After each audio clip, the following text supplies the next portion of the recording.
These are just random rants from a random dude on the internet and should be treated as such. All right, next we're going to talk about account security.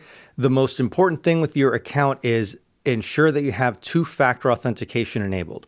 And for this two-factor authentication, do not use your SIM-based phone number for that text message unless you absolutely have to.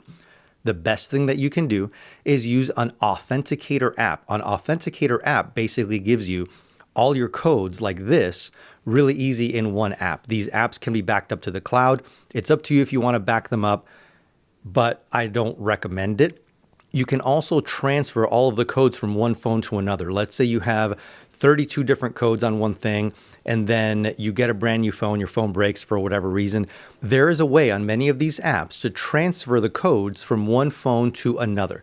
This way, you don't have to redo your authentication for every single platform in case you decide to get a new phone. If you're unable to use the Authenticator app or you don't want to learn the new technique, then try using your voice over IP phone number. At least this way, the voice over IP phone numbers are not vulnerable to SIM jacking, and it takes a whole lot more to take over a voice over IP number than it does a SIM-based phone number without the SIM lock protections and PIN protections.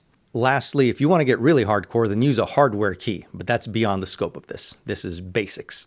Now, when it comes to passwords, I'm pretty sure you're using the exact same password for all of your accounts, and you've had that password since 1999. I can guess your password right now. It is Smashmouth Rules 1997 or Sugar Ray is Awesome MTV 99. I told you, I got your passwords. I recommend that you use a long pass phrase that is different for every single one of your accounts.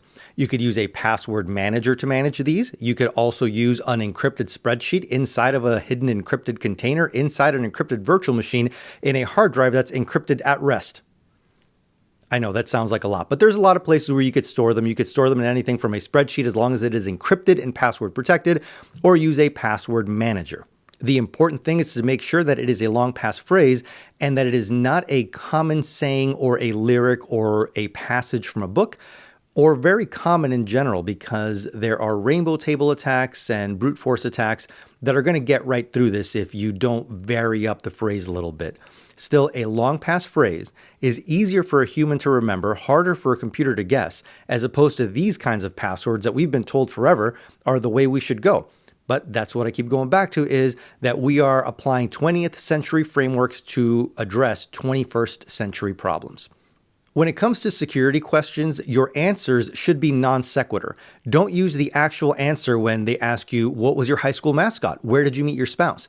That's because I could find the answers to these things simply using a data aggregator or looking at your social media. Really, it's pretty easy.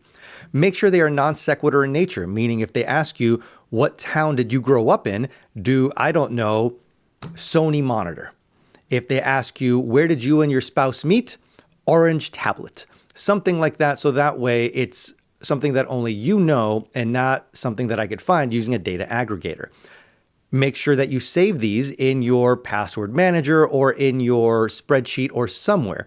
If you're using the notebook method, which I know a lot of people are actually using, they put all this stuff in a notebook. Make sure that you make a copy of it and store it in a separate location that's not your home, in a trusted friend's safe. Heck, even use carbon paper. You guys remember carbon paper back in the day? For those of you who don't know, Google it, go to a museum, you'll be able to see this.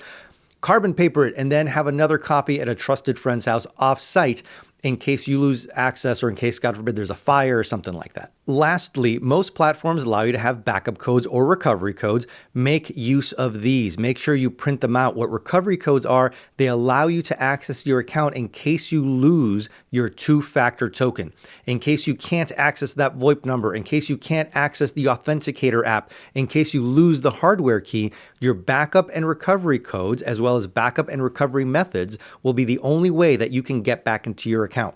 Note, your recovery methods have to also be secure. Don't use an insecure account, like an insecure email or an unsecured SIM-based phone number, as your recovery method for an account, because that means it's not really secure.